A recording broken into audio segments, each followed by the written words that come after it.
దగ్గర గొడవలు పడట్లేదా, చర్చిల దగ్గర గొడవలు పడట్లేదా, ఆ డబ్బులు మాయమైపోయినాయి. ఇప్పుడు అతని పేరేంటి ఓవైసీ తినేస్తున్నాడు అని చెప్పి సలకం చెరువు ఏంటి, దాని గురించి ఏం మాట్లాడతారు, ఇవన్నీ నడుస్తుంటాయి. బట్ అయోధ్యలో జరిగితే గనక అదేమి ప్రభుత్వం యోగి ఆదిత్యనాథ్ చేయడు, లేకపోతే ట్రస్ట్ అంతా చేయదు. వ్యక్తి తప్పు చేస్తే అరెస్ట్ చేస్తారు, డబ్బులు రికవర్ చేస్తారు. లేదు అతనిదే తప్పు అయితే, ఇది ఆరోపించినోడితో తప్పు అయితే అది చెప్తారు. అతను అడిగింది అదే యోగి ఆదిత్యనాథ్. 500 ఏళ్లు కష్టపడ్డాక మనం గుడి కట్టాం, ఇప్పుడు 15 రోజులు ఆగండి నేను కమిటీ వేశాను కదా అని చెప్తున్నాడు. Let us wait and see. Sir final గా నిజంగా యుద్ధం ముగిసిందా ఇరాన్ కి ఇజ్రాయెల్ కి మధ్యలో? అది కేవలం ట్రంప్ వల్లే సాధ్యమైందా?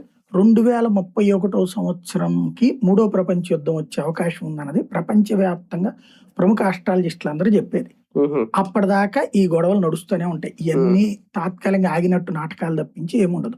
ట్రంప్ కు ఇంకో 2 నెలల్లో ఎలక్షన్స్ ఉన్నాయి, ఇజ్రాయెల్ ప్రధానమంత్రికి 2 నెలల్లో ఎలక్షన్స్ ఉన్నాయి. ఆ ఇజ్రాయెల్ ప్రధానమంత్రికి ఇచ్చేసి తను బాగుపడడానికి చూసుకున్నాడు ట్రంప్. ట్రంప్ కి అప్రూవల్ రేటింగ్స్ లో 35% వచ్చింది. వాస్తవంగా అంతకుముందు 51%తో గెలిచినోడు ఇప్పుడు 35% పడిపోయింది.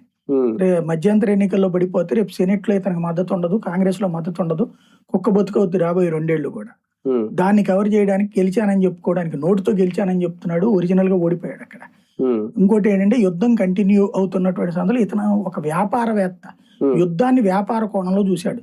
ప్రతిసారి